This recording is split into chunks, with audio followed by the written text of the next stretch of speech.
Development Corporation to be held on January 25th, 2023 at 8:30 a.m. at the East Mezzanine of City Hall, 72 West College Avenue, San Angelo, Texas, for the purpose of considering the following agenda items. Number one, we'll call the meeting to order. It is 8:31.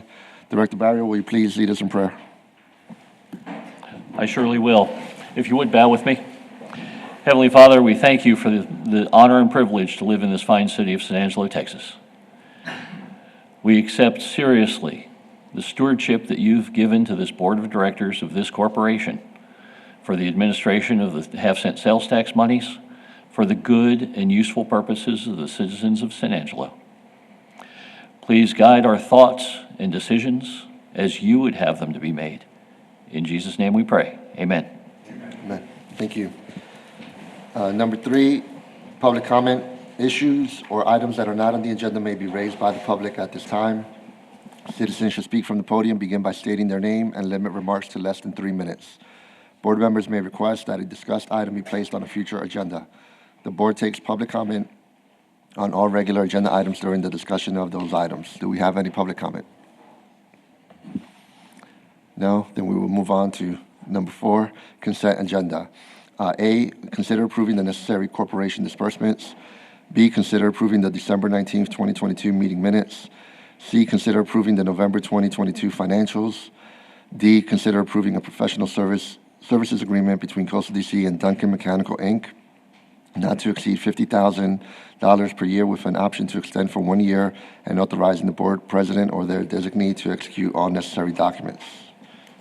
Do we have a motion? I'll make the motion that we approve the consent agenda as read. Second. Okay. We have a first by Director Barrios, second by Director Ceballos. Any discussion? All those in favor say aye. Aye. Any opposed? Motion carries. Thank you. Moving on to number 5, regular agenda. A, consider approving the December 2022 financials. Presentation made by Tina Diersky. Thank you. Tina Diersky, Director of Finance. And I have for you your first quarter financial statements. We ended the quarter about 4% over budget for revenue, which is good. Sales tax has continued to be strong in performance, coming in with December at 12.7% over the previous year, and then in January at 5.7% over the previous year. Year to date, we are up 9.1%. And moving on to your balance sheet, not a whole lot of activity on the balance sheet this month. There's about $6.7 million in investments. I also want to point out that there's currently about $4.3 million in unassigned fund balance. And then moving on to the income statement, we had some, like I said, sales tax is up 3% over budget. Also, interest is performing really well. We've had an opportunity to pick up some higher yielding investments, and so we're seeing that performance well. We're at 61% of our budget already this year. We had some payments go out for in the administrative line on the income statement, and that was largely due to the Ports to Plains agreement.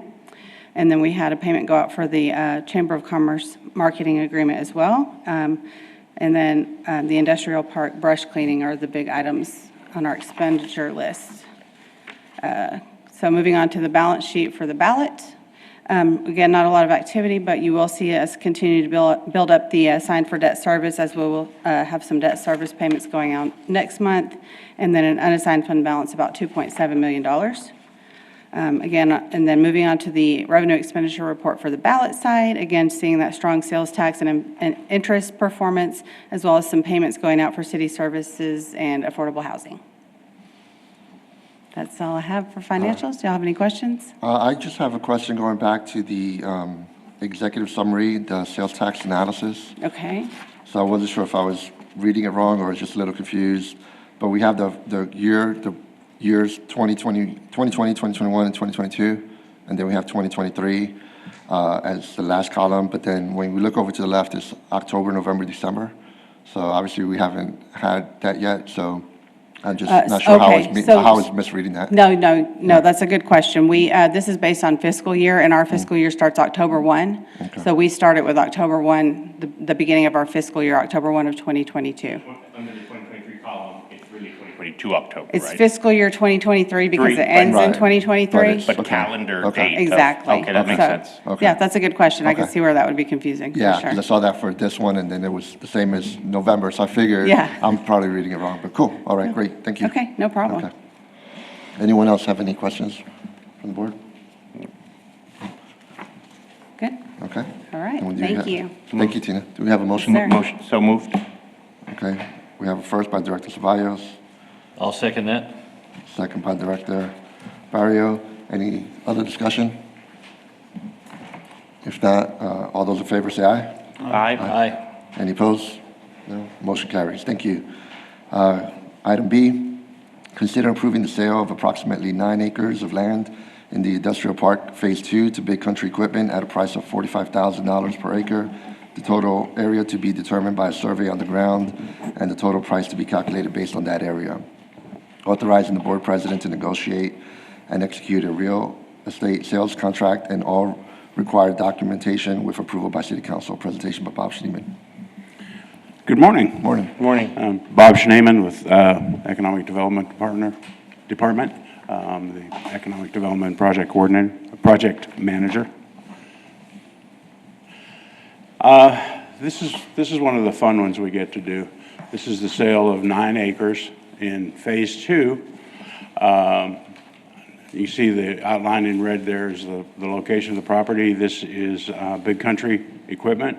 They have offered the $45,000 per acre, and that'll give us a net revenue of just over $400,000 after we pay some minor closing costs on it. And they are not asking for any incentives, by the way. So it's just a straight-up sale. This is a little bit closer view of it. It's located at the northeast corner of Monument Drive and the frontage road. That's our new main entrance in Phase 2 that goes down to the traffic circle. Be happy to answer any questions. Okay. Any questions from the board? Okay, so this would be the first sale of Phase 2. Is that correct? I'm sorry? Is this the first sale for Phase 2? This is the first Right. sale in Phase 2. Well, technically, AEP was the first sale in Phase 2. Okay, We had to extend into Phase 2 to get there, but this is the first sale since we did the big improvement project in Phase 2. okay, okay. Okay. Any questions or feedback? So it's everything settled, it's agreed upon, it's just a matter of us approving? Sorry? All negotiations agreed upon and everything, or you still have to do the negotiating? We'll put together a contract with all the conditions. It's a standard Texas Board of Realtors contract with a couple of stipulations that specific to government-type operations. And see what they think. We usually go back and forth a little bit. It's not much. Okay. Okay. Oh, so we have a motion to approve? I'll make that motion. Okay, we have a first by Director Barrio. I'll second. Okay, second by Director Gomez. Any discussion? All those in favor, say aye. Oh, do we need public? Aye. Sorry, I saw Brandon look at me. Do we have any public comment? No? Okay. All those in favor, say aye. Aye. Any opposed? No? Motion carries. Thank you. Thank you, Bob. Thank you. All right, moving on to C. Consider authorizing staff to seek grant writer assistance for preparation of a grant application to fund water and sewer service to the railport to include engineering, design, and construction costs. Presentation by Bob Schneeman. Thank you again. This is something that staff's been looking at. We've been looking at it in conjunction with the Water Utilities Department. We've been discussing it with the county. And we're looking at ways that we can finance getting water and sewer out to the industrial park. The item today is more informative than anything else. Yes, sir. I'm sorry. The rail You park. said industrial park, I think we're talking about the rail park. Rail park. Okay. This is a little closer view of it. Just to get basic service out there, it's about 15,000 linear feet of 12-inch water main. a sewer lift station, and about 6,200 feet of PVC force main. Don't know if that would be a 4-inch main, probably a 6-inch main, depending on the demand that we see out there. And staff would like to approach not just grant writers, but maybe even an engineering firm that has grant writing knowledge and capabilities. And, you know, with the amounts of money that could be available through the Infrastructure Act with the federal government and everything, we just want to try to explore as many options as we can and see if we can get this built. We're starting to see a lot of interest in the rail park and the adjacent property, and water and sewer is going to be critical to being able to do anything out there. So staff would just like to pursue a grant in some form or see what's available. And we estimate that project is probably about a $6 million project with water and sewer. And that would be just basically what you see on the screen there, which is not serving a great deal of the area. But it's a start. Be happy to answer any questions. So just to be clear, so we're asking for permission to seek out some grant writers, right? What it That's is? correct. Okay. And at this time, it's not going to cost Costa DC anything other than staff time just to pursue it, but we'll probably end up doing a request for qualifications, and then there'll be a selection process, but just trying to get the ball going. Sure. Okay. Well, I guess two questions. One, as far as grant writers, is it customary for them to, and I'm just probably getting ahead, but just for my insight, do they usually receive compensation based on the amount of the grant that they When we did when we worked with GrantWorks, I believe it was $4,000 to do the application, and then they got a percentage of the grant amount, not the total contract amount, but the grant amount. Okay. So I think that was 4%, I believe. Okay. And There that are is some usual and customary charges? I'm sorry? That would be considered usual and customary charges? Yes. There are some restrictions that the government has on paying grant writers, so it's a fairly tight market. Okay.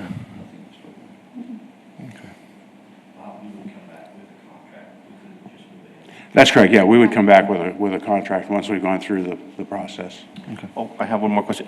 Do we have experience with any previous grant writers, or will it just be kind of open? We used a company called GrantWorks out of Austin for the Economic Development Administration grant that we got for the industrial park. That was $1.25 million. Okay. And at the time, it was a 50-50 match. Those things, they're moving targets. One year is 50-50, the next year it might be different. Right.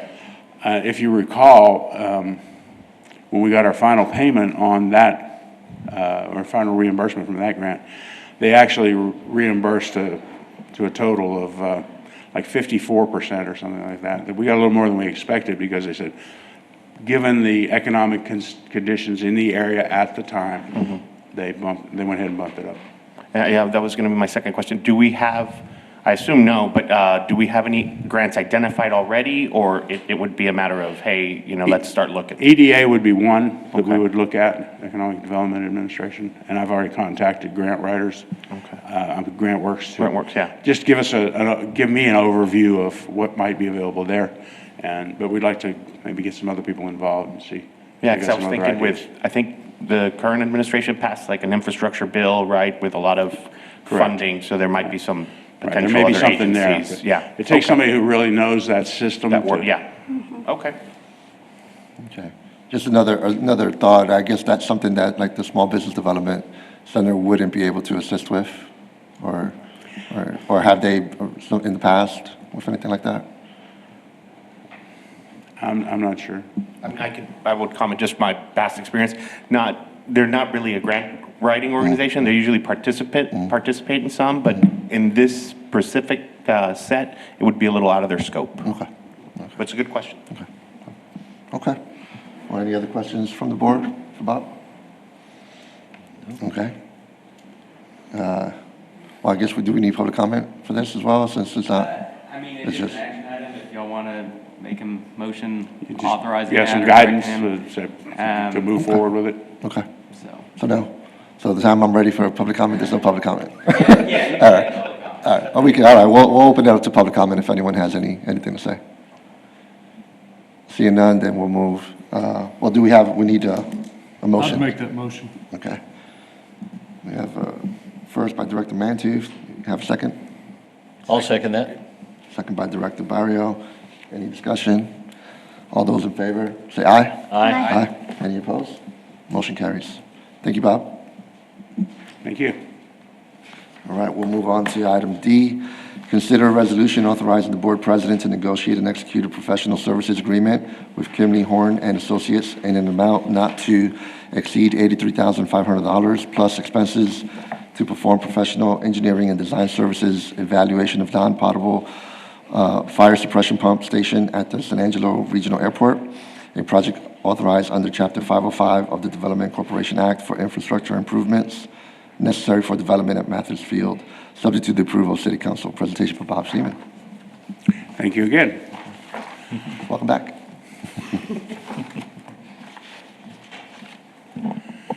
This item is, as the board is aware, we've got a number of projects in progress or in various stages of progress out at the airport, some that the board is involved in, some we're not.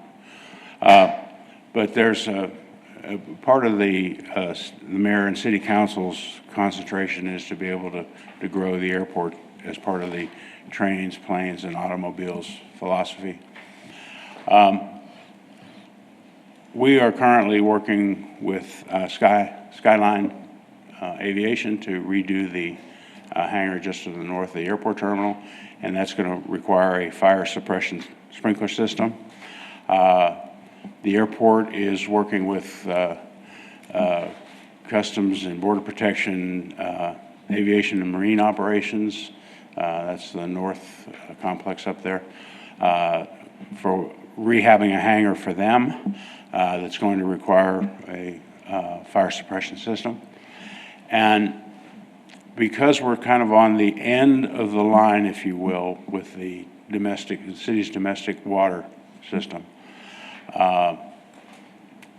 we can get fire flow out there, but it would be very questionable if, for example, they did it at 5:30 on a weeknight when everybody's just getting home and they're cooking dinner, or they're running a lot of water in some of the housing areas out there. It may reduce the amount of water available in that domestic line. As a potential short-term fix, there is a non-potable system at the airport now for fire protection.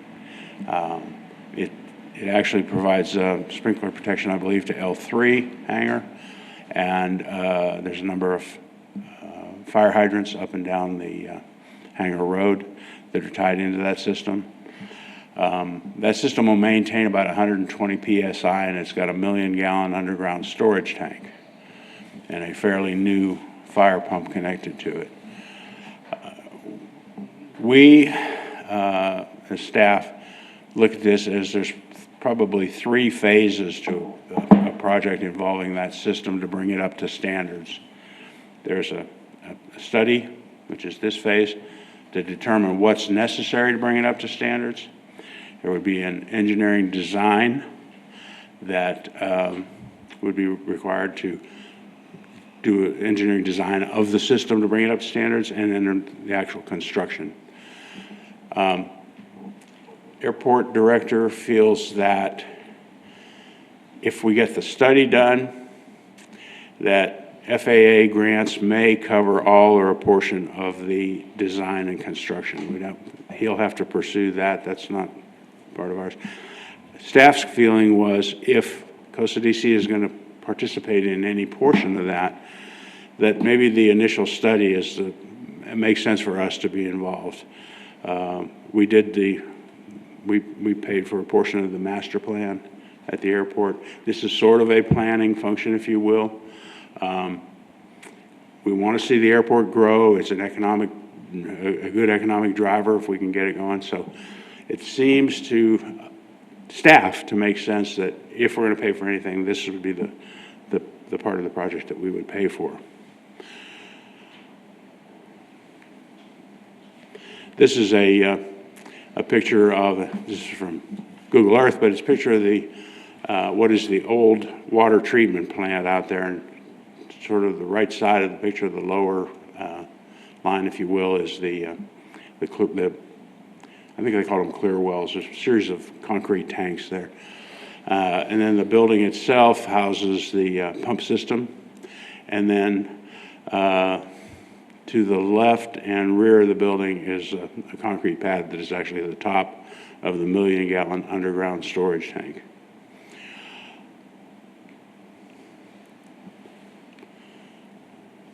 Come on.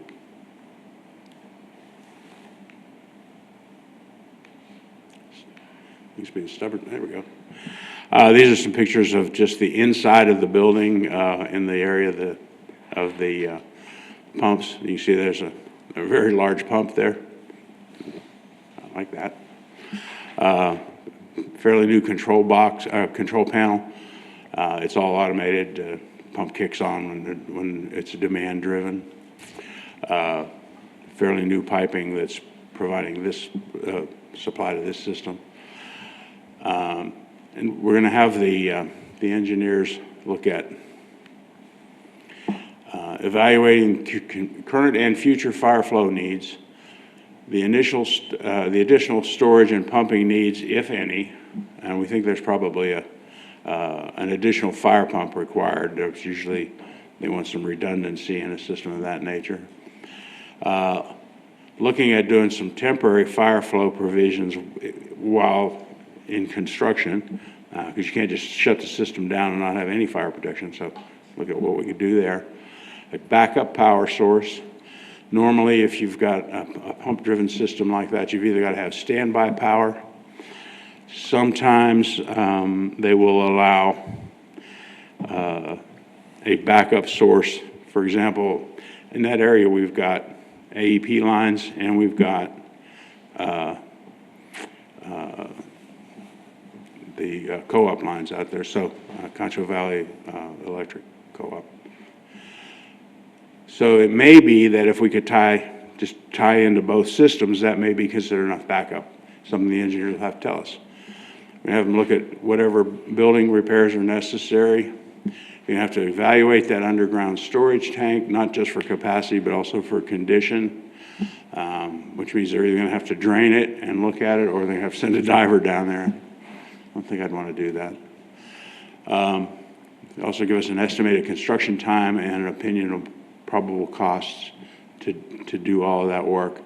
And their proposal is for $83,500 to do that. And that price does not include reimbursable expenses for delivery services, fees, travel, other direct expenses. So staff is suggesting that the board approve an amount not to exceed $90,000 to cover the contract and the expenses.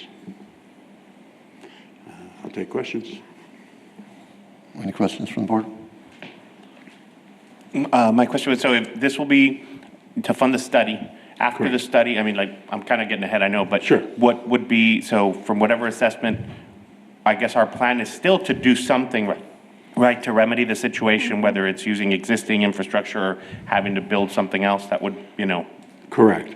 because no matter what, we're going to have to do something. We're going to have to do something no matter what. Yeah. Right? So the best thing to do is to do our best due diligence up front, which this is what that is. Correct. Okay, that's what I wanted to know. Just a quick question on the Development Corporation's participation in this. Are there not any airport funds already available for this?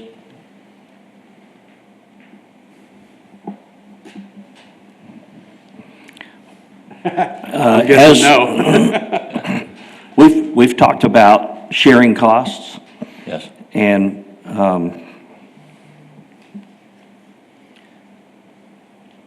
we talked to Jeremy about this upfront study piece, and The short answer is no, he doesn't have anything budgeted right now to do that. He does think that, and Bob alluded to that, that he thinks that depending on what the results of the study are, he may be able to obtain some federal funding for certain parts or certain types of improvements, depending on whether or not they're needed. And that's where the big cost would be. Right now, we don't have any known immediate concerns about current service out there. Our concern is that as advocates for development out there and partners for development, both past and we hope future development out there, we want that system to be able to sustain additional growth. And we need to know what it's going to take. And because they're at the end of the potable system, this supplemental system exists, and we just need to know what it's going to take to be able to continue to build hangars out there, hopefully continue to add jobs. And we need somebody with the expertise to tell us what kind of additional pressure or supply or capacity is necessary. Will this non-potable system meet that need? And we're really hoping that Jeremy can come up with some money, but we also feel like this is the water system. And that while we may bear some burden, we would like the water fund to pay for a great deal of it. And so Thank you for the that's clarity a on little that. bit letting the cat out of the bag, but we feel like studying it is appropriate because we are, in some sense, advocates for the development. But at some point, we kind of want to take advantage of Jeremy's federal money, but we'd ask the water fund to kind of help us out with the big money.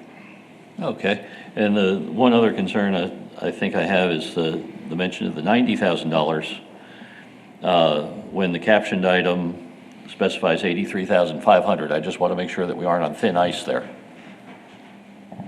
I think we're good in that, in the resolution, we actually have the 83,000 and plus the 6,500 specified in the resolution that would authorize it. I saw the math, but I just wanted to make sure that we are dotting the i's and crossing the t's here. Yeah, I believe the caption says 83.5 plus expenses. Yes. And the estimated cost in the support material does specify $6,500, which makes up the difference to the $90,000. Yeah. We don't know that it'll go that high, but in order to get a budget that we can work with and not have to come back to the board, do a budget amendment, and do all that, if we try to cap it a little bit high, then we know we've got it. Do we have an idea of how old the current system that's in place is? I don't, but the pump is fairly new, and the control panel is fairly new. Does this vote today necessarily tie us to the completion of the project, or is this just for the study? Just for the study. That's all, that is all we're asking at this point.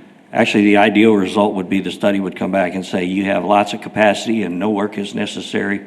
And then we have a study that documents that the capacity is there for future expansion and everybody can be comfortable.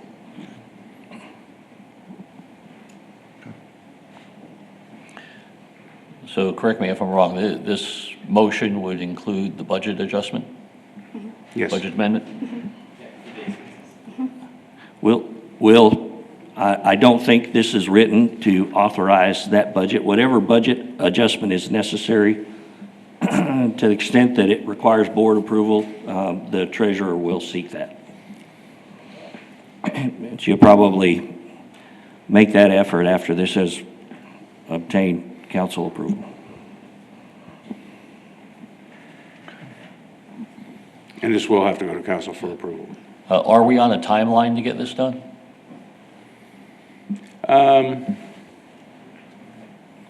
Not a hard timeline. Okay. But the sooner the better.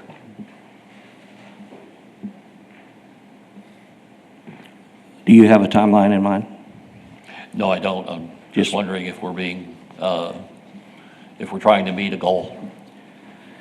I don't think we have a project in waiting on this, and I would anticipate we would put it on whatever next council agenda avails itself. That would be February 7th, so. I'm sorry, Nora, I didn't hear that. The next council meeting is February 7th. Okay, thank you.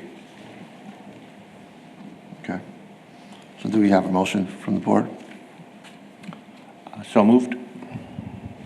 Have a first by Director Ceballos. Do we have a second? I'll second. Second by Director Gomez. At this time, do we have any public comment? Seeing none. Any discussion from the board? If not, then all those in favor say aye. Aye. Any opposed? None. Motion carries. Thank you, Bob. Thank you very much. All right, now for item E, update regarding the Economic Development Director position and search process, presentation by Michael Dane. Good morning. Morning. We moved ahead with the search firm.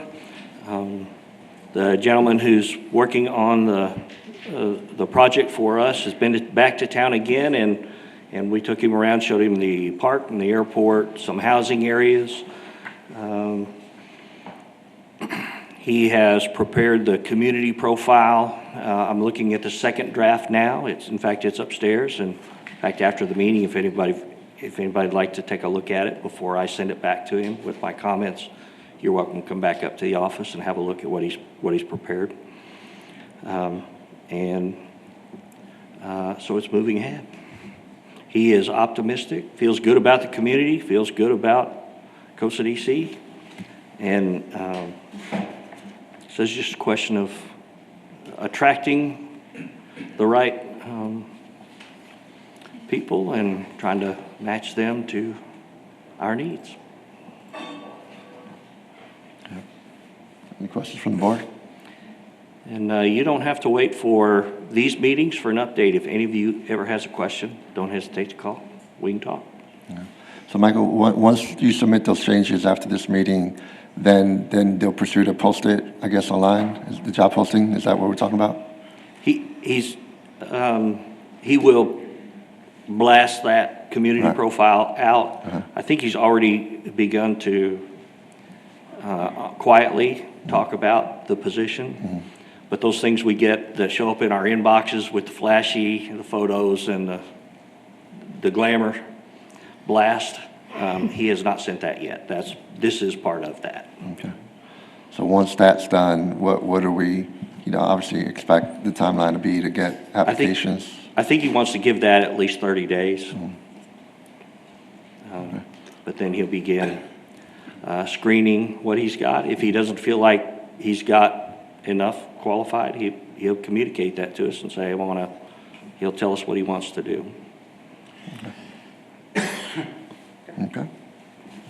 All right, well, thank you for the update. All right, we'll move on to F, San Angelo Chamber of Commerce project updates regarding the following. A, Transpermium H2 Hub achieving second round DOE designation, and B, Rosenberger Site Solutions LLC project including a facility update, personnel hiring status, and plans for full operation. Presentation by Michael Looney.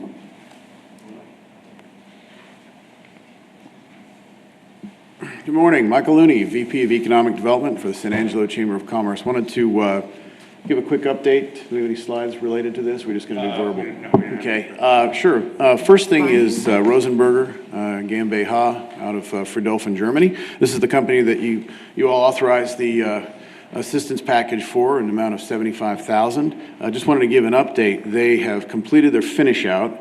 They have begun the process of relocating the factory manufacturing components, equipment, testing, and all the other related gear from Pennsylvania. And so they've begun that process already.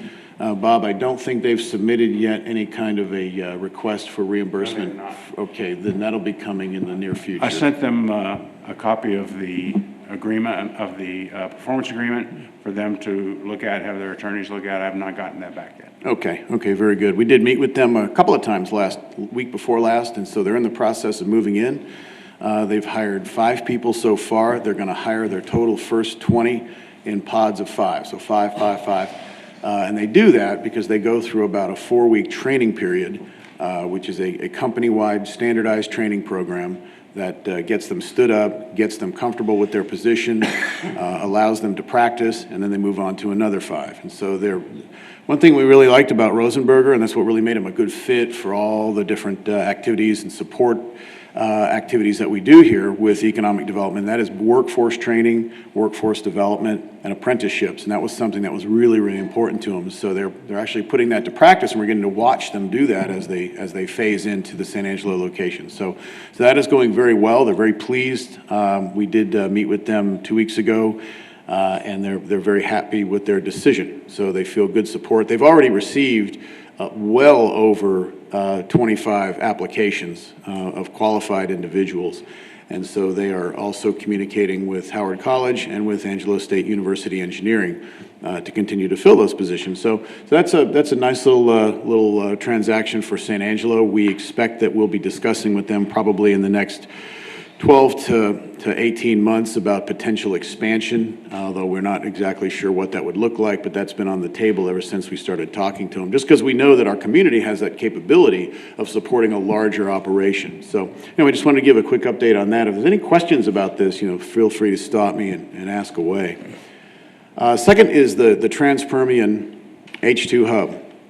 This is a program that the Chamber's been very involved with, as has COSA DC and City Council, related to the formulation of a DOE, Department of Energy, designated hydrogen hub. And as a refresher, the hydrogen hubs, there will be between 10 and 12 set up, designated throughout the United States. The Trans-Permian hub runs from San Angelo on the eastern frontier out to El Paso on the west. North is bounded by Odessa Midland, and on the south, Presidio, which is a strategic objective of the creation of the hub to include that gateway at Presidio, Texas, which communicates directly with our rail port. The Trans-Permian hub applications were due in November. There were 72 areas, I could say communities, that submitted. 33 were accepted to go to round 2. Trans-Permian Hub was one of the 33. We are going to continue to answer any application questions that they might have, but at this point we're moving towards an April 7th period where we will know if we've made a final round. We feel pretty confident that we will, based on the energy production and transportation capabilities of that region, of that hub region, related to the hydrocarbon industry. So why do we do this? So it's good to have that designation. It creates a community, an economic clustering community of different transportation routes and communities with various degrees of expertise in the creation of energy. Both renewables and conventional hydrocarbon-based. What happens is when we set up a hub like this, or when the DOE designates this hub to be established, which we are pretty confident that will happen, although we don't have evidence of it yet, but we should soon. What that does is that creates the phenomenon of economic clustering. So all of a sudden you have companies that are related to not just the renewables sector, but also the hydrocarbon sector being attracted to the presence of the formulation of this hub. That has already started conversations with companies, private enterprises that are interested in what that hub will mean for grant funding from the federal government and from parlaying all the different infrastructures and areas of expertise within the hub. And we have a company, several, that have made inquiries to their having a presence in the hub, having a presence in San Angelo. And so when you wrote that support letter and you supported the chamber and you supported the city council on wanting that designation application to go forward with full community support, again, that's not just having an identifiable perimeter. It actually has an energy that brings in a lot of different opportunities. And that's, as you all well know, as members of COSA DC's board, that is the phenomenon of economic clustering, and it really works. So that's a quick update on the hydrogen hub. Our partner, Roger Horton, who has been very instrumental in helping us get the railport idea and concept to fruition and operation, is here with us, and he's been very instrumental in helping us get further involved with the Hydrogen Hub project. And this is something that we work on every day. There's something always going on that we need to submit and companies that we respond to. Roger, do you have any comments? Would you like to add anything further? Only recommend that you would. Why don't you come on up real quick, Roger? I'll introduce, this is Roger Horton with Shea Transportation. Good morning. Michael left out one important fact of this whole hydrogen hub concept. And it's the fuel for that energy is $1 billion is what we requested in the concept paper that we submitted for a grant. Now that money would be distributed amongst all interested parties that were engaged in the grant application.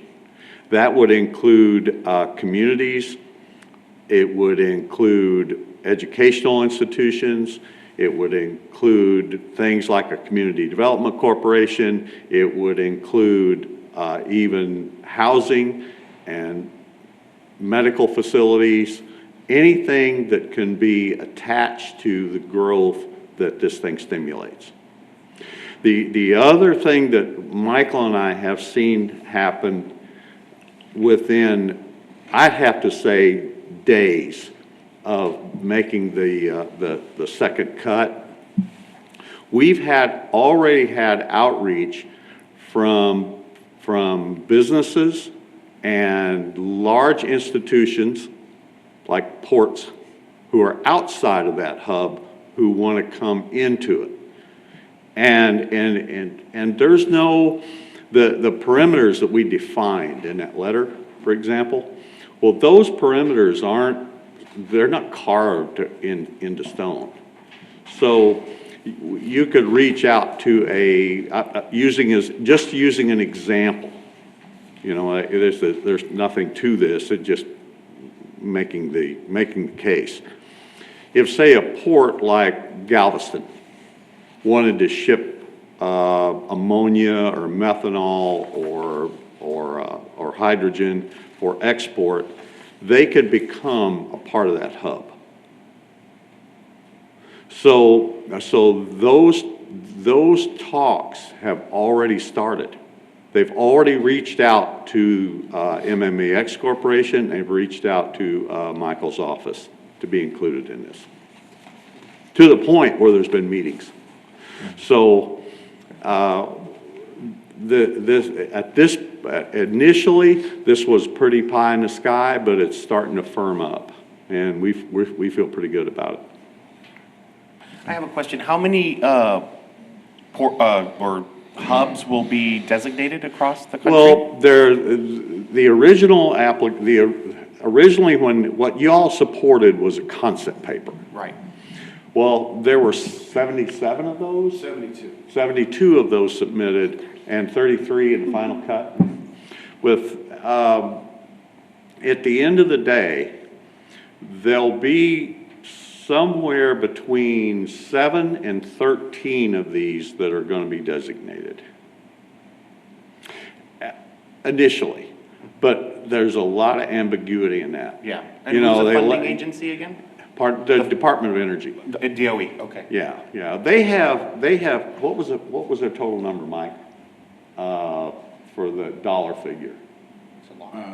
8.1 billion. Yeah, it's a lot. Yeah, and they'll basically, the sites they select will be carved out by financial designation. And when you make the final submission, then communication process starts with the DOE to where, okay, where are you going to spend the money, and how can we assist you with distribution of funds, that kind of thing. So the grant application for $1 billion might fall to, say, $500 million. If they choose to go with $500 million grants, now you have a lot more hubs. Okay. Are these going to be geographically targeted or specific to the southern United States? There's actually a criteria for that. And it's going to be based on existing infrastructure and community acumen in energy production, that kind of thing. In other words, I guess the quick answer to your question is no, they're not going to drop one somewhere where there's nothing going on, so to speak. Frankly, we have two draws, and that I think are really important. One is the folks in the hub that we've defined are already hardwired to energy production. We get it. I mean, that's what we do here. So we understand all of the details and everything that's going to have to go along with that, ultimately with that production. We also have an employee base that's wired to energy production. So moving hydrogen or methanol through a pipeline is not much different than moving natural gas through a pipeline. So we already know how to do all that stuff. The other thing is a little touchy, but I'm going to bring it up anyway.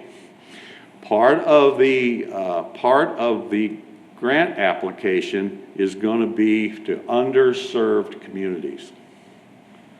And as Michael and I traveled the scope of this hub, we found a lot of underserved communities. There's a lot of blue sky between here and El Paso. So that's going to be a factor in determining who gets what and how the money flows out. Great. And so, Mike and I and feel really confident about how this is how this plays out. Do you need anything further from us to keep this moving forward? Not at this time, no. No, the only other thing that Mike was talking about, economic clustering. A lot of the conversations that he and I are having with interested parties that want to be engaged in this are, if we were dismissed as a hub candidate, these people are still interested. I mean, so the process of growth has already started. I understand. All right. Any other comments? No? Any other updates, or does that conclude your update? I think you'll see second slide after this, but we'll reserve comments until you call exec.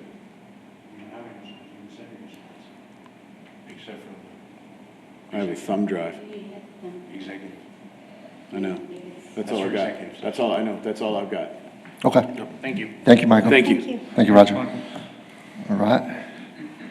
We'll move on to item G, discussion and possible action regarding city council denial of the ratification of the proposed revisions to the Coastal DC bylaws at their January 17th, 2023 meeting. Presentation by Michael Dane. It's all right, maybe I'll sit here while we have this conversation. Sure. Made the presentation or actually we took the agenda item for the bylaws to City Council, had the support of Board Member Barrio there. Appreciated having him there. It was pulled from consent and fielded questions. The questions lasted for about 30 minutes, and ultimately, council decided, the motion was made, seconded, and the item was voted down.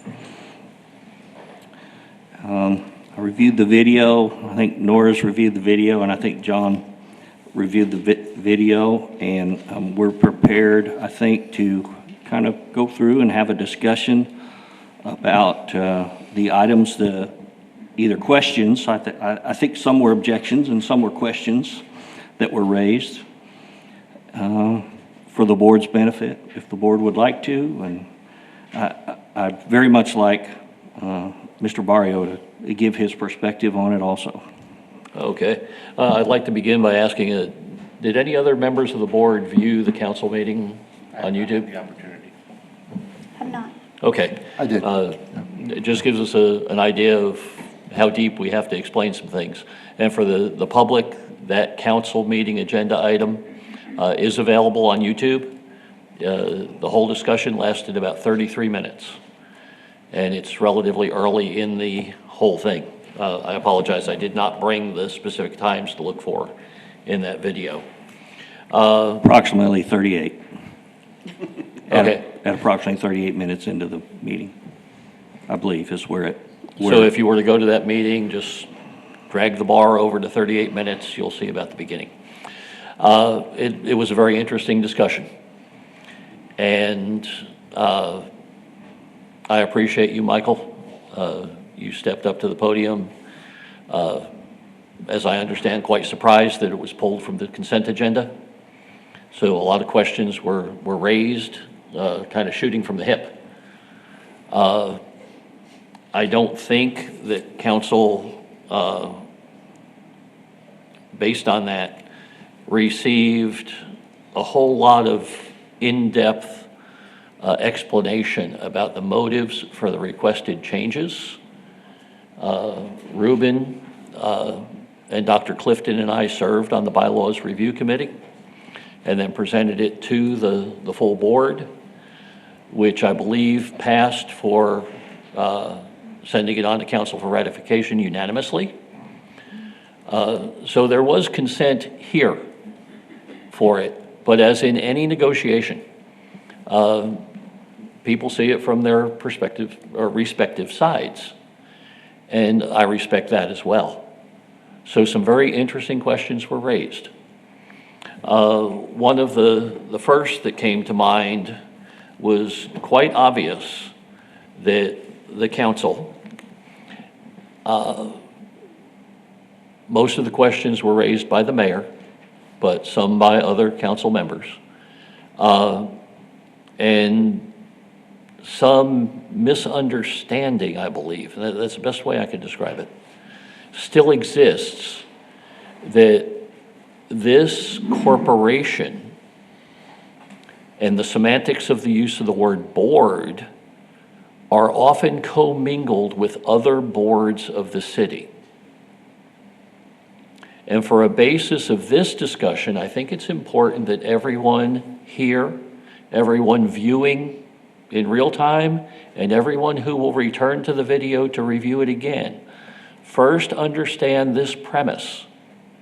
In comparing the COSA DC board to any other board of the city, or at one point mention was made of the MPO, the Municipal Planning Organization, this board exists not as a city advisory board, but as the board of directors of a corporation, an economic development corporation, authorized by the state of Texas to exist, with the city acting as the authorizing unit in the creation of this corporation.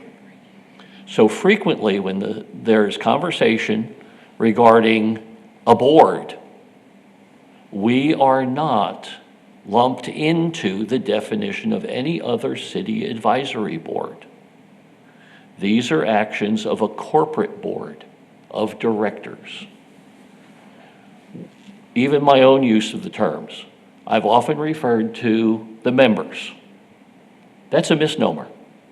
We are directors of a corporation. There is I brought tons of notes. In Chapter 501 about economic development corporations of the Texas Legislative Code, it describes the general powers, privileges, and functions of an economic development corporation.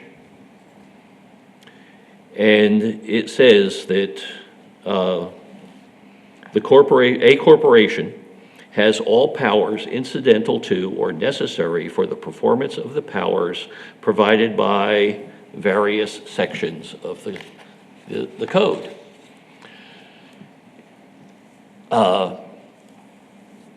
With respect to a project, and only to a project, the corporation may exercise all powers necessary or appropriate to effect a purpose, the project, for which the corporation is organized, subject to the control of the governing body of the corporation. But that control is limited to our bringing forth projects. It was the belief, as I understand it, of the Bylaws Committee that one of the goals we were striving for was to become more consistent with the laws that establish the corporation,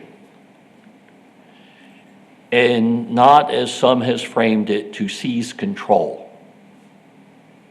If anything, the disagreements that I saw presented toward the bylaws changes were efforts by our authorizing unit, the city, to control what the law does not delegate to them for control or operational oversight, but to the corporation.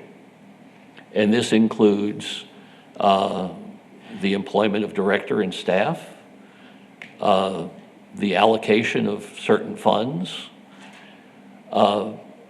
It was repeated several times that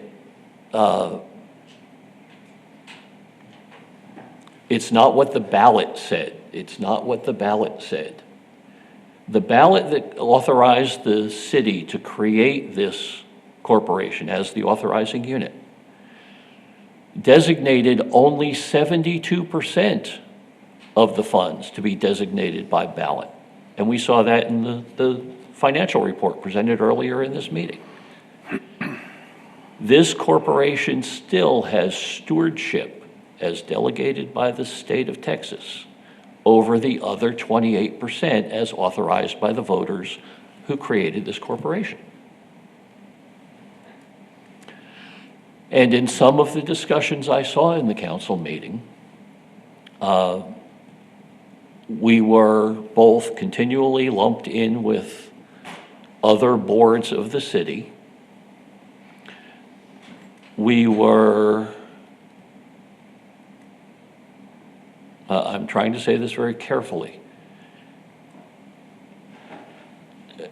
there were instances where it was almost adversarial against the corporation, as this body of directors is legally sitting, that we were trying to do something surreptitious, when in fact, we're just trying to operate under the letter of the law and to release some constraints that I believe, as one member of the Bylaws Committee, have been too tightly reined by our authorizing unit in the past that should not be perpetuated.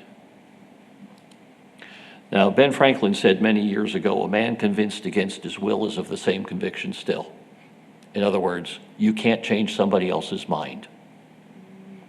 So I'm actually delighted to recently learn, in fact, this morning learned, that both our city attorney and another attorney in the city attorney's office have been fully trained now by the Texas Economic Development Council, which in the past I thought was a deficiency. Our counsel, Brandon Dyson, has been trained for years, but the city attorney specifically said in that council meeting that she and Brandon could not consult with each other on matters involving the corporation versus the city.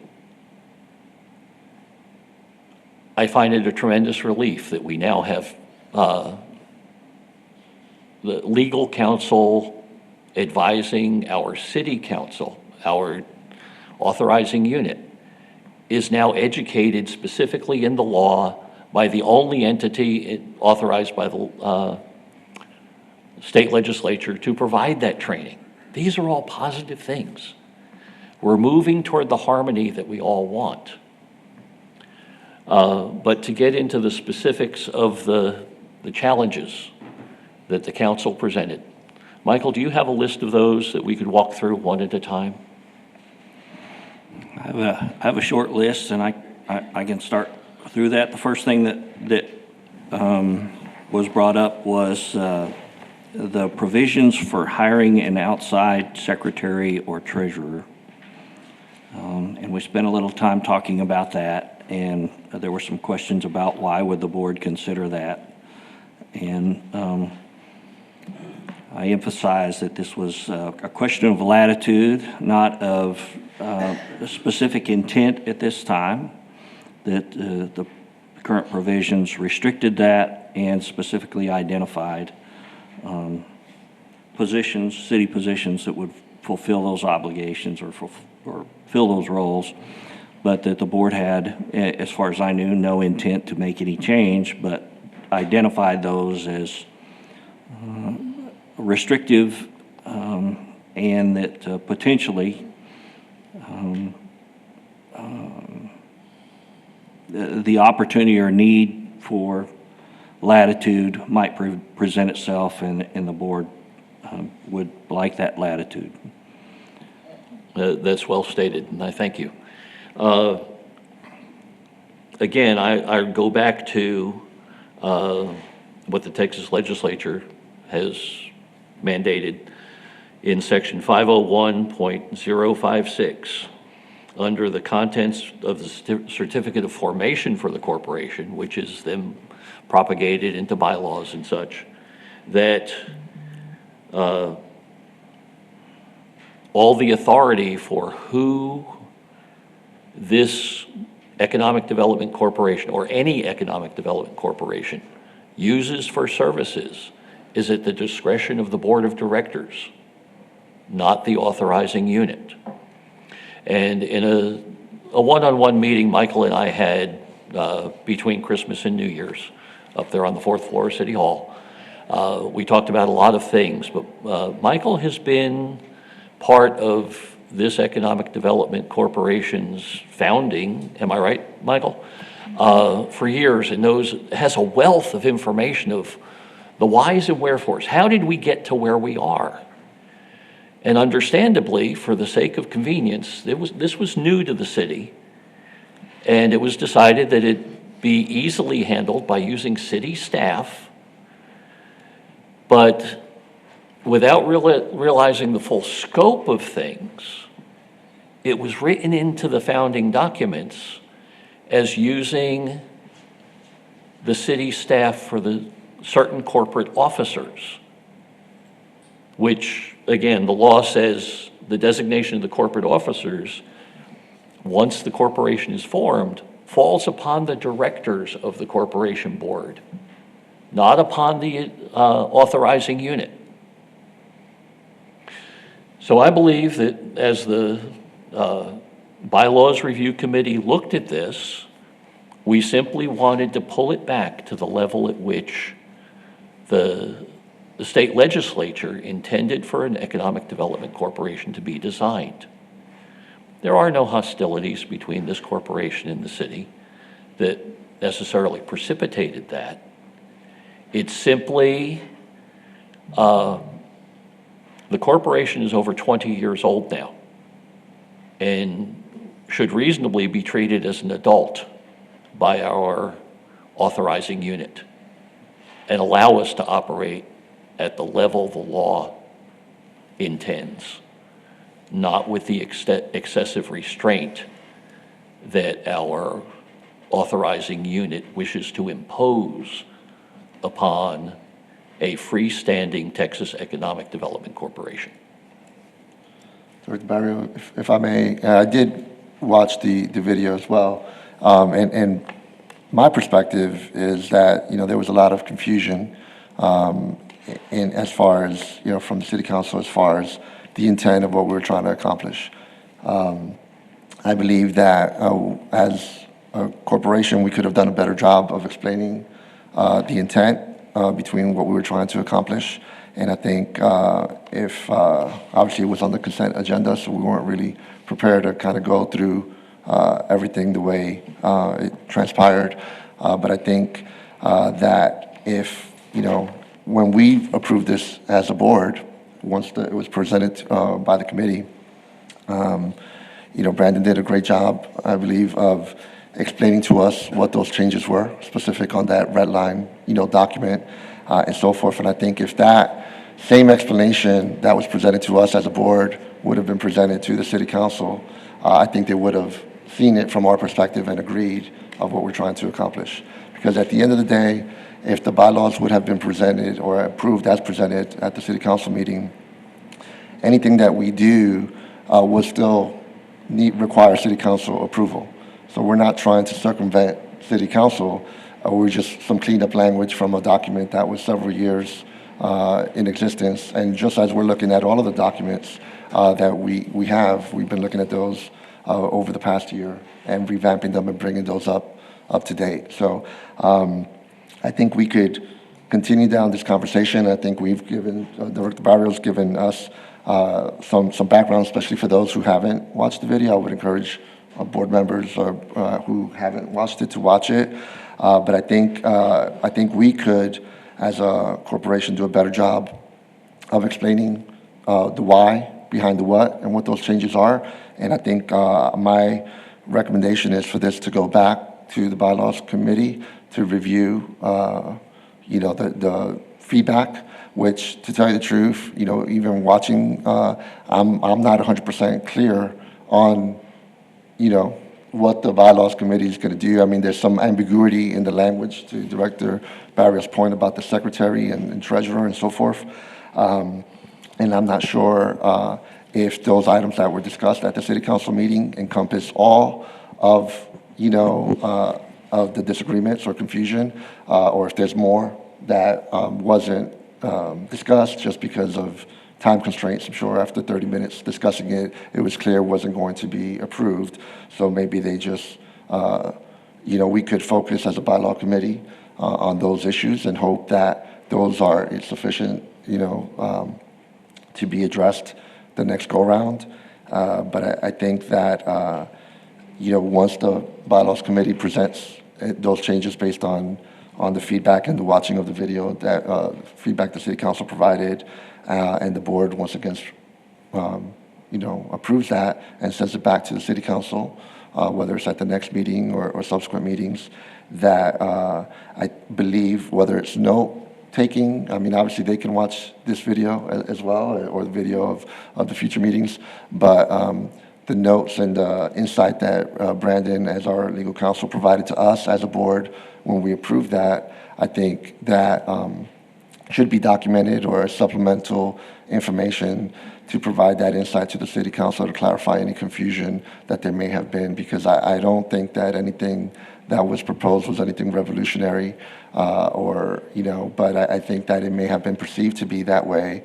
But at the end of the day, even if it would have been approved, any subsequent action taken by this board as a result of those bylaws were still requiring city council approval for those future behaviors. So that it's not a power struggle, it's cleaned up language, and it's, trying to do what's necessary to effectively run this corporation, and some language that's antiquated, just as in other agreements that we've had discussions over the past few months. We're looking at all the agreements with the chamber, city performances agreements. We're looking at everything. The bylaws is just one document in the scope of everything that we're trying to look at and update and bring it up to the needs of this corporation for us to run efficiently, effectively, and serve the citizens of San Angelo. So my motion, I move to send this back to the bylaws committee for review and for changes and recommendations to be brought back to the board. I think that's very appropriate, and I thank you for the clarification in your view. I would like to suggest that when the bylaws committee meets on these changes once again, that the committee also provide captions so that both the full board and subsequently the council, when considering ratification, have up front the rationale that went behind those requests. Can I suggest one thing? And this is actually probably the next item on the agenda, but I think I will have some suggestions about how we can explain the why behind some of those changes. And so if we want to move to that, item or, if we provide red lines, to the extent it's attorney-client in those captions, I wouldn't want that to be a part of like a public packet. But if it's captions, I guess approved by the board as a whole or something and not my language, then, I mean, maybe that would be permissible. But I do have some suggestions on this next item if you want to go through those, but. Yeah, I think, to your point, whatever we can do to provide clarity unequivocally of what we're trying to do. Because I think just based on, watching the video and the questions going back and forth, there wasn't clarity on the city council's side of understanding what we're trying to do. And I think, not to throw anyone under the bus, there's all love here for you guys, but I think we, as an organization, did not properly, you guys didn't communicate it as effectively to the city council as it was clearly communicated to us.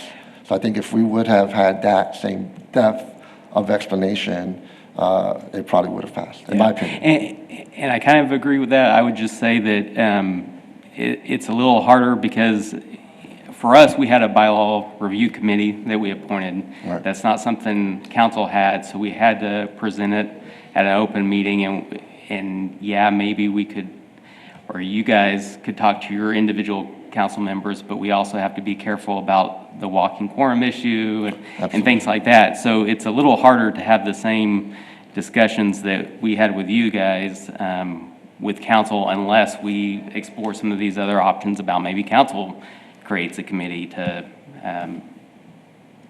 consider these things and then present it for discussion among them at a full council meeting. So I agree. Whatever it takes. Director I'm Mantz? not sure that we're finished with the present discussion. Only one objection so far has been brought to this table from the council, and I'm curious as to what the other objections were. Well, Michael could go through the list of just... The executive director hiring changes were raised as an objection. That is the city manager's responsibility, and it appeared that the sentiment was that it should remain so. Okay. And again, we didn't, from my understanding, the way it was written, was not trying to take control away from the city manager from doing that. We just asked for it to be in writing that our board be involved in that, as currently is in process right now for this current selection. However, it's not in writing. So that's all we're trying to do, is just to make sure that for future hirings, that's in writing in case any of these members here are not present or the city manager is not present. A future city manager may not, agree with that, even though they currently do. So we're just putting language in there to protect the process as it is, although it's not reflected in our current bylaws. Not to cut you off, Max, but I understand our position. Right. I'm clear on our position on these things. I just want to get clear on the council's position. Excellent. Well, you'd have to watch the video, and even watching the video, I'm not clear myself. Okay. There was the mayor asked a question about conflict of interest. I'm not sure what she was looking at when she raised that question. Were you clear on that, John? No, I wasn't. At one point, after the discussion about executive director hiring, we talked about that for a little bit. She raised the question of conflict of interest. What is conflict of interest? And I told her I would need an attorney to answer that question, so Teresa talked about that for a while. But I'm not sure what motivated that question. And so I'm sure she was looking at something in the bylaws that got her attention. Nora, you speak up if you see anything. I see your red line right quick. Yeah. I remember there was another section too here. It's Nora at the also watched the beginning. video and took notes. At the beginning of the bylaws, there was a section where we edited in regards to the chamber. There's something that we don't do, and it was just an update, and she didn't agree on that. Here it is, yes. It was in regards to the Cornerstone investors or the San Angelo Chamber of Commerce. We marked that section out, and it was just because it's an update. It's something that I don't believe that we do, so we're just removing that section. There's a provision in there that says the board shall be allowed to consult with other boards or organizations Yes. in the community. We also have a similar clause in our agreement with the chamber that says, if there's somebody out there who has expertise, you are specifically allowed to solicit their opinion and consider their advice as you consider a matter or a possible project. And she raised, I think we upped it. Go ahead. Yeah, so in my mind, that provision's probably not necessary at all. I mean, so long as you're not, when you're soliciting this advice, you're not like paying for that advice from them, which would require y'all's approval and then on to city council. I mean, I read this as just, if you have a project, there's someone with expertise that may know about it, you can have them come to this meeting and give you their thoughts on it. It specified who that entity would be, and it made sense to open that up to, any outside entity. And so I think we did clarify during the meeting that it wasn't related or tied to any kind of expenditure for those recommendations. But again, I think we could probably take that whole provision out that had already existed in the bylaws, because I think that's kind of an implied power of the corporation to, consult with other entities, so.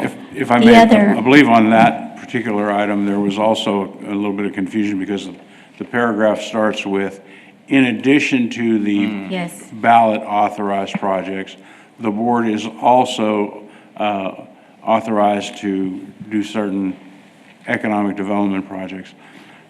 The section that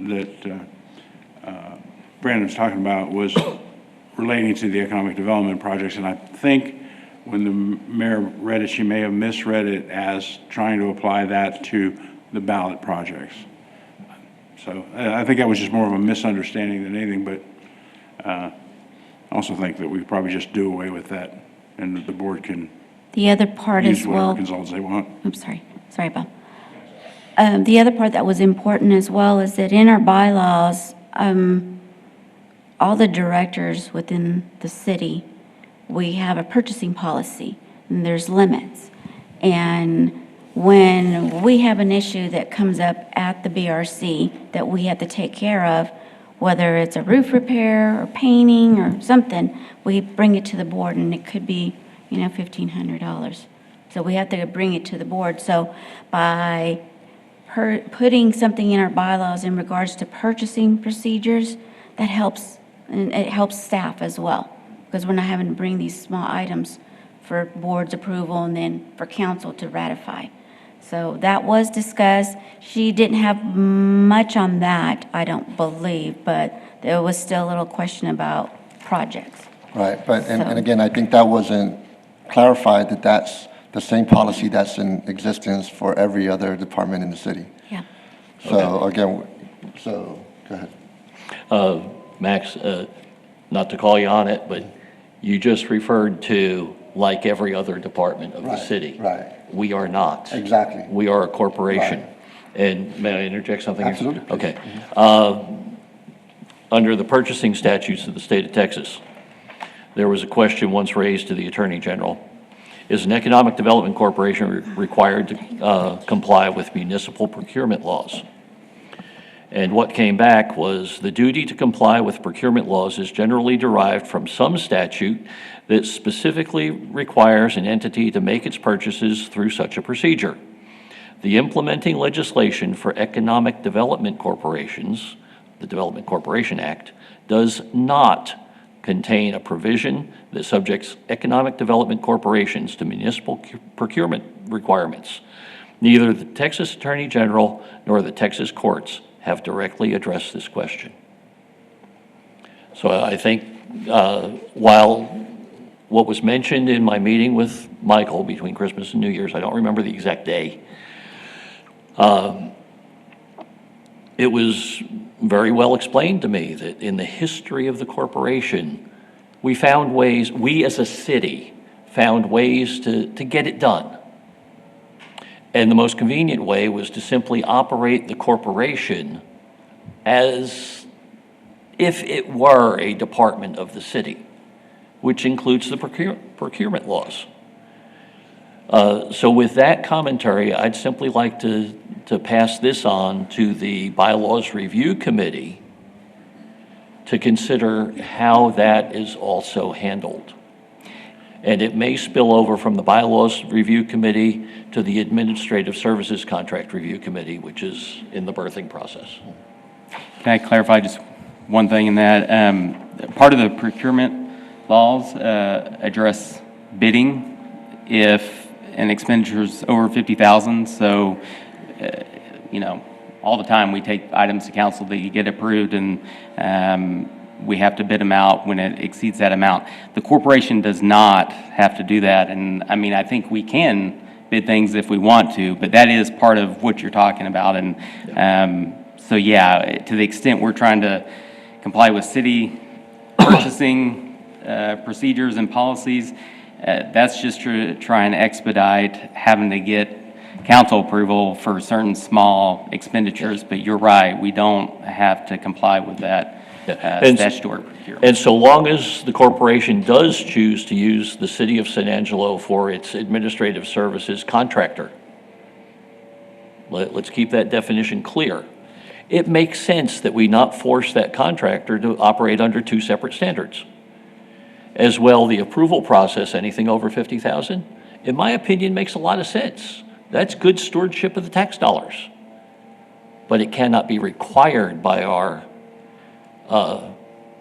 authorizing unit, the city, to be our operating standard.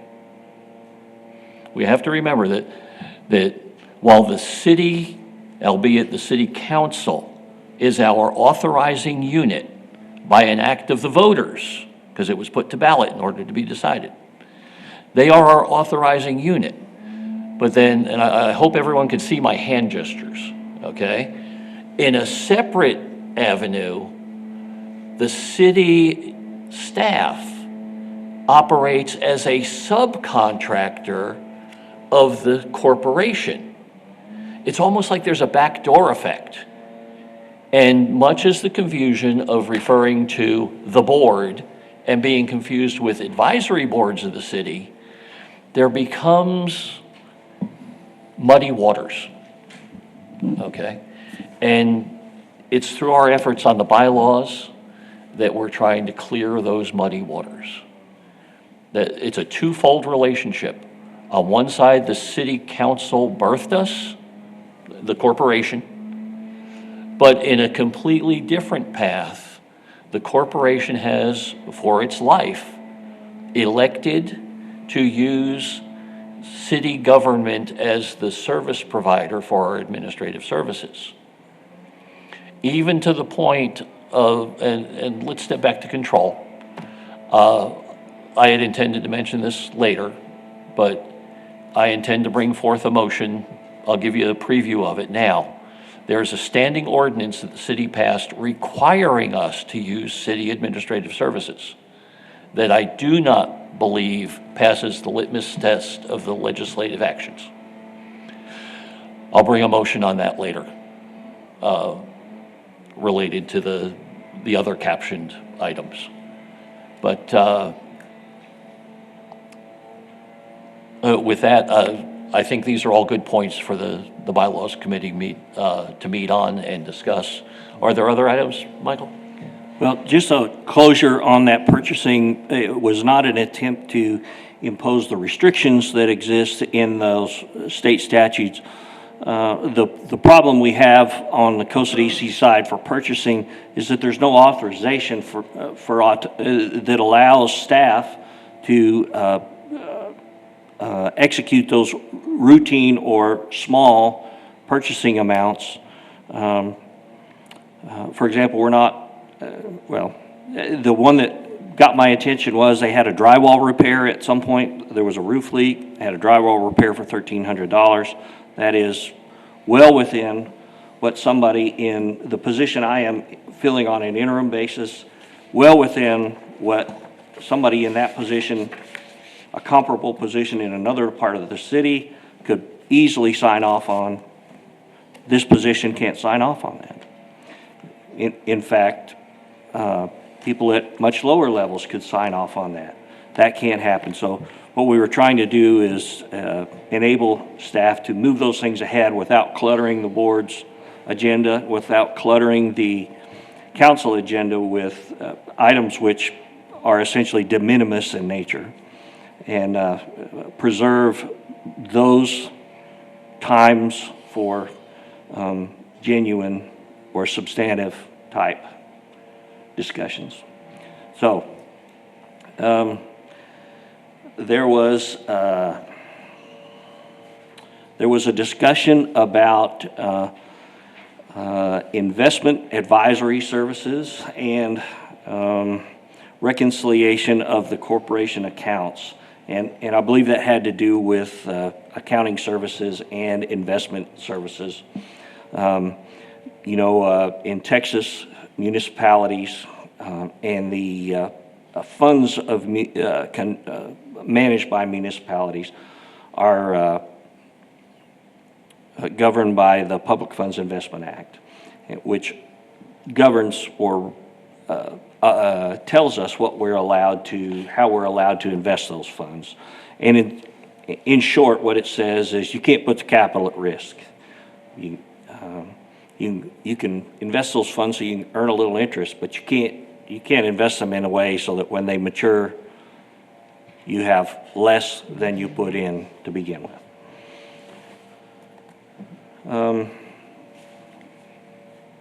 We, on the city side, consistent with what we've been talking about, we, the city, manage the COSID funds in the same way.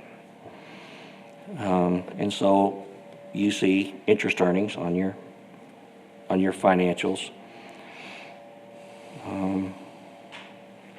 And so this question about separating out that function and the function of accounting services is consistent with, in my mind anyway, the question about the secretary and treasurer positions. There does not appear to be an initiative or movement now for that. This appears to be a question of latitude and the ability to take advantage of opportunity or need should it present itself, subject to council approval. And that was also met with resistance. And that was. Did I mischaracterize that one? I don't think so. Did I mischaracterize the secretary treasurer? I don't believe so. Okay. No. Once again, the trying to align our bylaws with what is with the law, that as with any other contract that we put out for bid, there should be legally and from the fiduciary responsibility of the corporation, the latitude to pick the best potential contractor for the provision of those services. It may always be the city, but as currently written, the corporation has been harnessed and deprived of the opportunity to exercise duties assigned to them by the legislature. Was there any other issues? Those are the ones I noted. Is that what you had also? John, did you note any I'm others? satisfied. Yeah. And again, there may have been more. I think time didn't allow for it. So again, I know, my recommendation would be for the bylaws committee to reconvene and reassess and, update changes. So there was a first, but there wasn't a second. So somebody else wants to make a motion or wants to second that. Well, as always, I think communication is key, and there should be a discussion both ways of why we recommend these bylaws changes and answers to those questions that were presented in in a calm and non-adversarial way. And Agreed. that is absolutely necessary.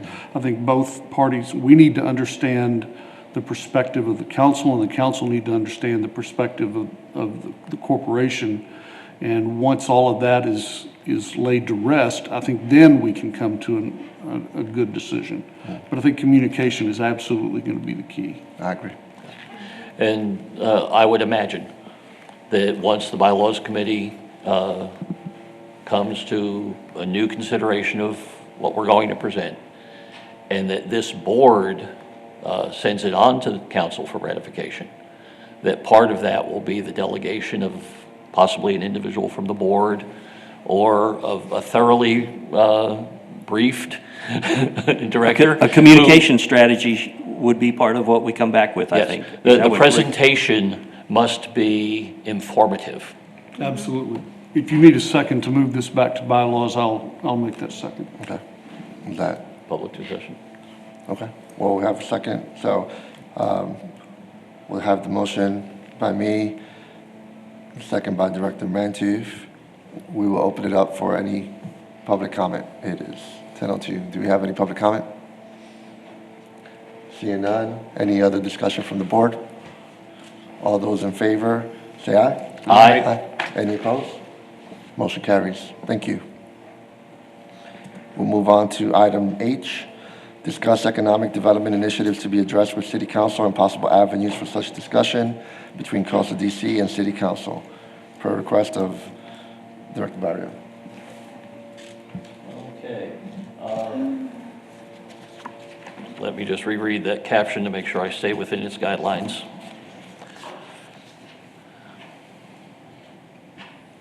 Okay, essentially, a lot of what I had intended to discuss has already been discussed in the prior talk. And I do believe that that was fruitful. Let me pull out one other item that I stashed, and let me find out where it is.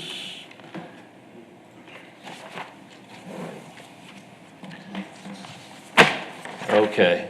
I had come up with 8 things to consider as individual motions for this board to consider, relating to essentially the harmony between the Economic Development Corporation and all economic development efforts that are initiated within the city. And because of conflicting opinions on what certain things are, I would like to put forth a motion that, let's see, that our attorney, through the structure put forth in the legislation regarding Attorney General's opinions, not anyone can go to the Attorney General and ask for an opinion.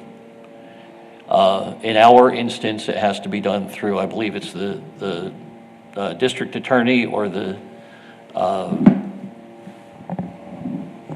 county judge, possibly. I think But that's. You're right. more familiar with it than I, Yeah, I Brandon, can't but ask for. essentially, anything this is under- a motion to task you with seeking an Attorney General's opinion on the ordinance that requires the Economic Development Corporation to use city administrative services.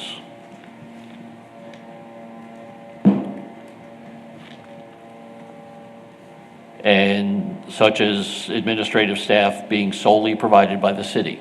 And this is not an intent to in any way convey that we don't want to use them. I am questioning the validity of the ordinance that requires it, which seems to set the to establish the mindset that the bylaws must reflect that ordinance. I believe it's in conflict with section 501.054 concerning the powers of an economic development corporation. So that is my motion, that you seek the Attorney General's input on it. Okay, so this is just a discussion item. I don't think we need a motion, but I mean, if that's the direction y'all want me to take, I will do my best. Again, I don't think I can ask for the opinion, but we can certainly talk to those individuals or entities that can. And I will do that and bring back an update at the next meeting. Okay, and subsequent to that, I would like a monthly report on the progress. Okay? Okay, then that really closes out the items that weren't already discussed. Thank you. Can I add something, or? Oh. I'm sorry. Yes. I think this moved a little faster than I wanted it to move. Okay, I'm sorry. Is he directed by this board then to go seek an Attorney General's opinion? Because, Thank you for asking, because I did raise it as a motion, and we either have to kill the motion or act on it. right, Brandon, I did just you don't think advise it's that an we didn't need a motion? Yeah, I don't think it's an action item where you need a motion. I mean, if it's the consensus of the board that they'd like me to take that action, I'll do that. Okay, then I will withdraw the motion. And do we have a consensus, folks? I don't think we have a consensus, because I'm not comfortable with moving to that place just yet. I think we still need to have more conversation with council to clarify our position before we start getting adversarial with attorneys. And it may help, if I look at these sections, and I know you want the AG's final opinion on it, but, I mean, I can also do some research and look at some of this stuff and give the board my attorney opinion, which wouldn't be shared with the public or anything else, and that may give you a little more information, and then if we want to bring another action item to pursue the AG. Yeah, I'd like some clarification. You mentioned that there's a city ordinance that was proposed. Has it passed? Is it just? It is Yeah. a standing ordinance that all boards, and again, we are. So this was the, like, original, right? Like, was it recent, or is it always been in No, it's place? old. It's old. Okay, so the But- question is to see if your concern is to see if the Attorney General would be of the opinion, or the Office of the Attorney General to be of the opinion that that ordinance is valid or not. Correct. Okay, that's what I was trying to figure out. Rick, to address the getting attorneys involved, to ask for an Attorney General's opinion is not a legal fight. It's a step in determining whether something has been an appropriate interpretation. If we have not explained to the city council the reasoning behind our desire to change that bylaw, if they don't have our explanation of that, I don't think we need the Attorney General's explanation of it yet. The Attorney General's explanation is very clear in the state law that governs the development corporations in the state of Texas. And so I just think it's a step that's not necessary yet. If we still get backfire after explanation and after clarification of state law, then let's go get the Attorney General's decision. I agree, that's a natural progression. Can you take that? Absolutely. That if we have a consensus, I'm sorry, if we have a consensus, I'm sorry, Max. Sorry about that, I just spilled Max's coffee. I could be in consensus with that, yes.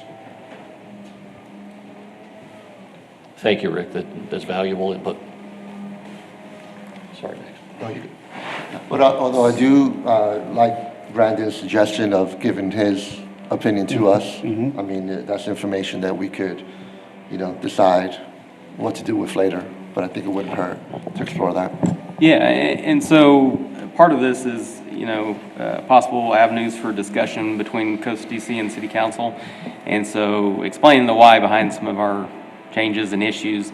I mean, I think the options are we could make a presentation to council, a board member or multiple members.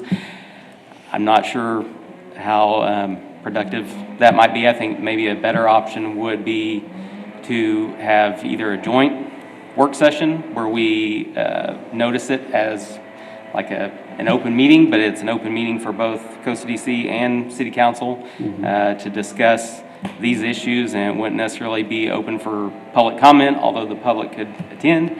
Another option, as we have appointed committees for various reviews, we could also appoint one to meet with a committee of council if they were willing to appoint a committee, and of course, there wouldn't be a quorum on either side, so those discussions could happen, and see where we could get on some of those things.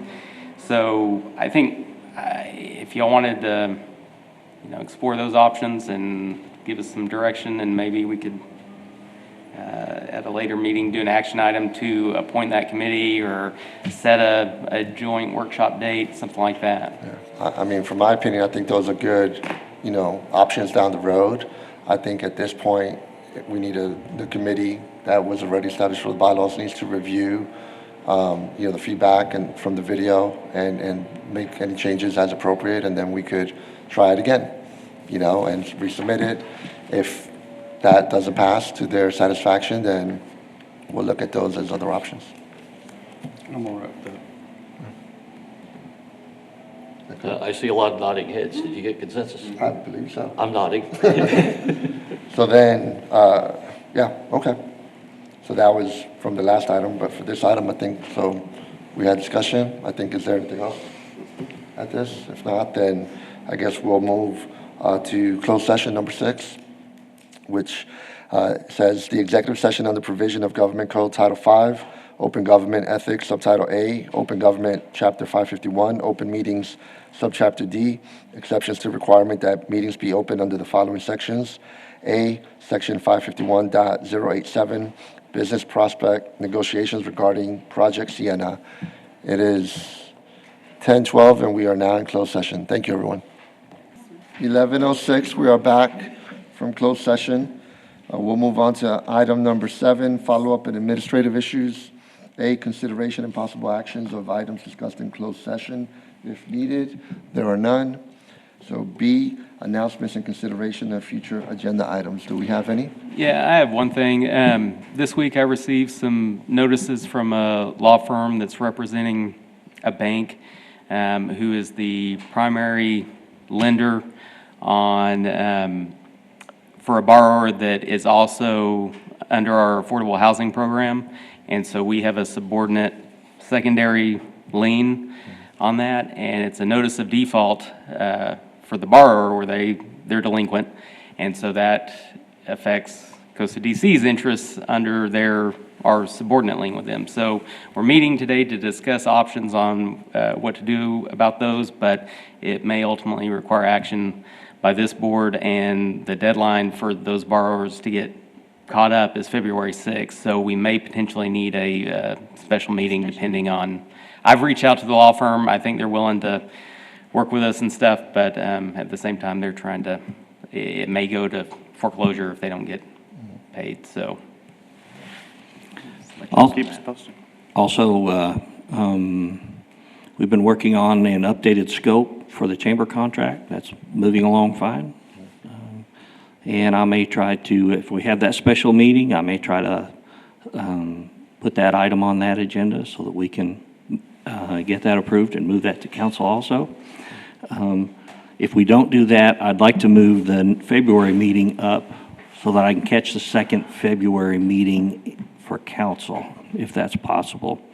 But we'll kind of try to play that by ear, and really what I'll be doing is, depending on the timing of this, I anticipate we will need to take some sort of action to authorize staff to take some sort of action to preserve our position in that mortgage or in that property, and I'll try to move my piece along to piggyback on that agenda. But So a couple of questions. What's our interest on that mortgage? Like how much? So we have a subordinate lien to the primary mortgage. Our loan essentially was to pay closing costs on these affordable housing homes. And usually most of them, I don't think all of them, but most of them, each month, the monthly installment is forgiven so long as they're meeting the requirements, like they use it as their homestead, they can't rent it out. If they sell it, then that note becomes due and payable to us.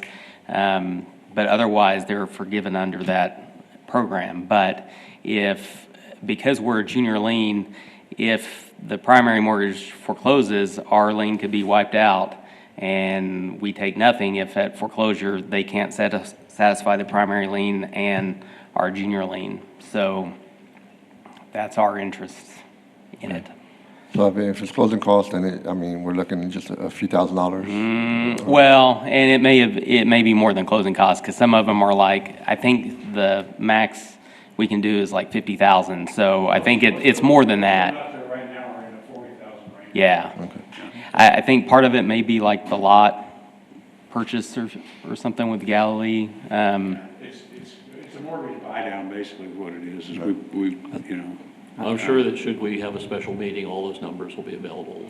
I think you touched on the key there for me, and that is that I don't know the legal particulars, but in understanding of the overall picture of the value of the property versus the two liens combined, I would expect in this market that we would be in a position where if the property were properly marketed and sold, that both liens should be coverable. But I kind of want somebody who knew the market to be able to tell us that, or to tell us it's not worth our time. Okay. Cool. And then, just to clarify, remind me, who's working on the scope for the chamber? Who all is involved in that discussion? Primarily Walt and I. The Mikes have been involved, and we want them to be happy with, they're the ones that fulfill that. But, so we want them happy, but Walt is the official representative from the chamber on that. Okay, cool. Do we have any other future agenda items? No. No? Okay. Then I'll entertain a motion for Move adjournment. to adjourn. I'll second that. All right. First by Director Ceballos, second by Director Barrio. All those in favor? I say aye? Aye? Aye. All right, any opposed? No. Want to hang out a little while longer? No? Thank you very much. It is 11:11. We are officially adjourned. Thank you, everyone.